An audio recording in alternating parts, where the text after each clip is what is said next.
This is 33 Thomas Street, right in the heart of Manhattan. A towering, windowless monolith, pitch black at night. A 20th century fortress built to withstand a nuclear blast. A skyscraper to be inhabited by machines. Behind its walls lies a secret mass surveillance center. It's believed to be one of the NSA's most critical spy hubs on US soil.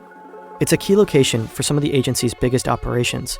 From here, the agency has been spying on the entire world. For decades, its true purpose was hidden, until two whistleblowers pulled back the curtain. We got up close to this mysterious structure and couldn't resist trying to sneak inside. This is the insane story of the NSA Spyscraper. 33 Thomas Street is unlike any other building in Manhattan. The skyscraper is located here, in the Tribeca area. It was built in 1969 and completed in 1974. While it's not as tall as many of the other towers around, it still stands out. The building is about 170 meters tall, with 29 floors above the ground, plus 3 underground levels. There's a strange beauty to its design, fascinating enough that it draws you in, yet so intimidating it makes you uncomfortable. When you stand before it, one thing immediately stands out. It is entirely windowless. Peeking inside is almost impossible. On levels 10 and 29, there are several large openings, massive air vents that hint at what might be going on inside. 33 Thomas Street is often described as one of the most secure buildings in the US. The facade is sealed with flame-treated Swedish granite, a material known for its exceptional durability and resistance. In the event of a disaster, the building can operate entirely off-grid for 2 weeks. Almost 1 million liters of fuel are on hand to power backup generators. Food and water reserves are stocked to sustain 1,500 people. It's also equipped with its own wastewater systems and decontamination showers. If an atomic blast would hit New York City without destroying the building, the inside would be shielded from the nuclear fallout. 33 Thomas Street truly is a 20th century fortress. John Carl Warnock, the architect behind it, was best known for designing bold, unconventional buildings in the 60s and 70s. This is what his other buildings look like. The style is called brutalism, a design philosophy centered on raw materials, stark geometric shapes, and function. Brutalism emerged after World War II, driven by the need for affordable, practical structures. Warnock was also influenced by contextualism, an architectural theory focused on harmonizing buildings with their surroundings. 33 Thomas Street, however, doesn't blend in, it haunts. By day, it stands out. By night, it becomes a shadow, almost vanishing into the darkness. But what was it actually built for? It's the late 1960s.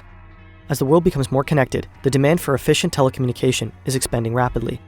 Most communication still runs through analog systems, but that technology is reaching its limit, especially for long-distance phone calls. There's a need for something new. At the time, most long-distance calls in the US are carried out by AT&T, one of the country's largest telecommunications giants. The company has a special division called the Long Lines Department. In any case, it's Long Lines that hooks all the local telephone companies into the national network. Its infrastructure stretches across the entire country, connecting people from New York to Los Angeles. In order to meet the growing demand for long-distance phone calls, new data centers are needed to route calls from one place to another.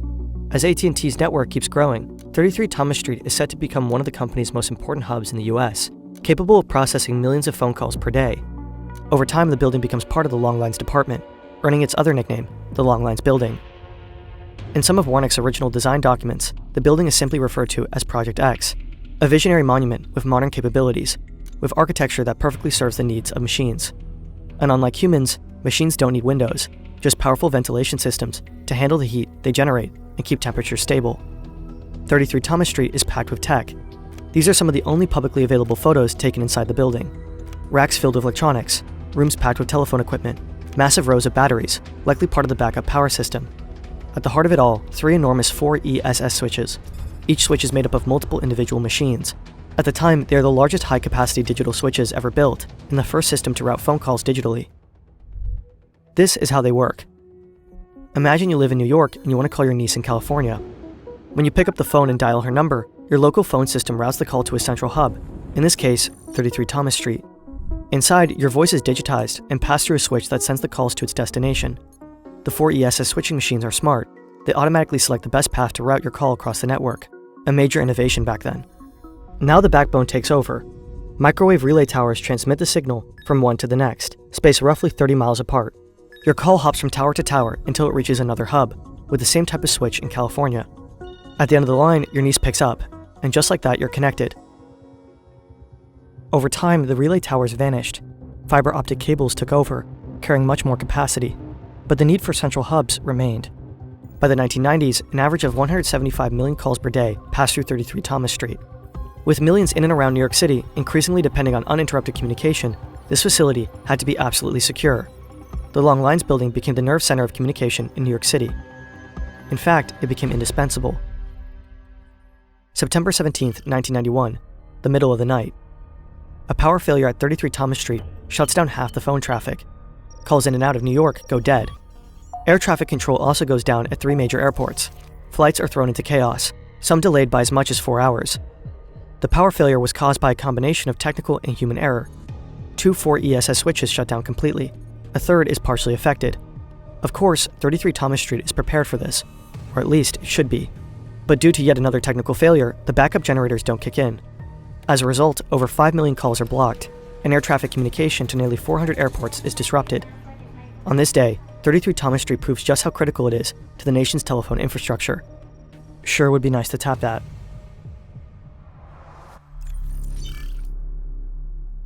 9/11 changes the US forever. In response, the government doubles down on the war on terror. Within days, the Patriot Act passes, granting intelligence agencies broad powers to expand mass surveillance. The NSA's primary role is to gather foreign intelligence, but to do that, they need partners. It's 2003. This is Mark Klein, a technician at AT&T. His job is to maintain equipment at one of the company's internet and telephone hubs in San Francisco. One day, he notices something strange on the floor below, a door with no handles. It just has a sign on it, 641A. The room sits directly below the 7th floor server room, where internet traffic from millions of people flows every day. Klein is curious. He wants to know what's behind that door. Eventually, he comes across the building plans, and slowly he starts putting the pieces together. Room 641A is wired directly to the internet room upstairs. Klein discovers that it houses a device known as a splitter. A splitter copies internet traffic, the very data flowing through the servers above. Emails, phone calls, pictures, videos, the communications of millions, all duplicated and sent into room 641A. Mark Klein realizes he's uncovered something huge, but for now he stays silent. He's scared, and unsure if anyone would even believe him. In 2005, news breaks. President George W. Bush has quietly authorized the NSA to spy on American citizens. This is the moment Mark Klein decides to go public. With the help of a digital rights group, he files a class action lawsuit against AT&T on behalf of everyone whose data was secretly monitored. But in 2008, the case gets dismissed. Congress passes the FISA Amendments Act, a law that retroactively legalizes the surveillance program and grants AT&T legal immunity. Still, Klein's actions leave a mark. He exposed Room 641A and revealed that AT&T was helping the US government spy on its own customers. And his revelations are just the beginning, the calm before a much greater storm. In 2013, a 29-year-old NSA analyst tells his supervisors he's taking a couple of weeks off. He says it's for epilepsy treatment. In reality, he boards a plane to Hong Kong. Here, he will leak top-secret NSA files to the press and inform the public about sweeping privacy violations. Former CIA employee and computer technician. The U.S. is on the hunt. Top secret information about the U.S. NSA leaker Edward Snowden. Edward Snowden shares thousands of classified documents with journalists, highly sensitive material that offers a rare look inside the NSA surveillance machine. The Snowden files reveal something staggering. The NSA hasn't just been spying on U.S. citizens, but also on politicians, allies, foreign governments, and even world leaders. A global scandal erupts, exposing the vast scope of the agency's mass surveillance program. Journalists around the world begin working together, combing through the documents and gradually releasing them to the public. Over the following years, pieces of the puzzle come together, one at a time. And in 2016, reporters at The Intercept go public with a shocking discovery. Intelligence agencies use codenames to conceal sensitive operations. In the leaked NSA files, some of these codenames appear again and again. One of them is Blarney, a surveillance program focused on intercepting foreign communications flowing into the US. Another program is called Fairview, a partnership between the NSA and a major unnamed US telecom operation. And then there's this, Titan Point. The leaked files identified Titan Point as a secret NSA surveillance site. Hidden in the heart of New York City, Titan Point appears to house highly specialized technology, including so-called foreign gateway switches, with Rimrock access. Rimrock is code for 4ESS switches. And then there's Lithium.